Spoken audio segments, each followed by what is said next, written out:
many ways, Lev Tov is the easiest of characteristics to speak about.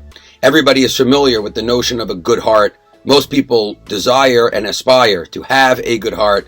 Societies in all places and throughout all time have referred to the good heart, the good-natured, generous spirit and personality that a person of wonderful character must possess. On the other hand, it has always struck me as odd that we refer to the heart and attribute to it all of these connections to the emotion and to this spirit of generosity. If I did not know any better, I might have thought that that attribution was the invention of the greeting card companies, something made up by different industries when they were searching for a symbol never used before to imply that which comes from emotion. After all emotion truly centers around the brain. The heart pumps blood and nothing else. However, it is in fact our very Torah and Chazal who speak so often about the heart as the root and seat of all of our emotion and about the organ, the part of our body that defines our relationship most specifically with others. Why is this so, and how did this come to be? Perhaps one possibility would be that the heart is the root of our circulatory system. It is that which pumps blood and relates to and in fact incorporates our entire body. It is the blood of the heart that reaches the far regions of our body. It is the blood itself that makes us whole and makes us one.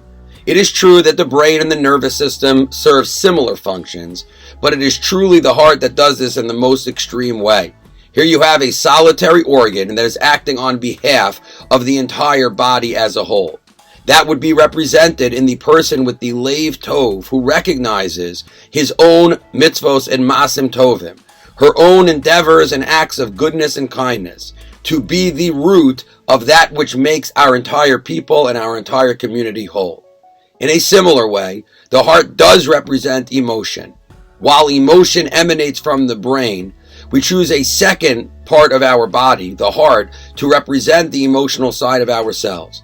Because if we limit ourselves to the way the brain perceives the world, to the intake of the brain, to the analysis of the brain, to the thoughts of the brain, we will be missing out part of what makes us what we are, and a great way for us to look at the world. We must view the world not just through our eyes, the optic nerve and its connection to the brain, but through our hearts. We have a different sense and intuition, a different perception of the world, and every situation demands the eyes of the brain and the eyes of the heart. Every situation demands the intellect and the logic and the analysis that we get from our heads, and the deeper level of understanding and sensitivity which we can try to get from our heart. Let our Lev Tov and commitment to developing a Lev Tov bring us closer to the acquisition of the Torah that we study and learn and look to guide our lives.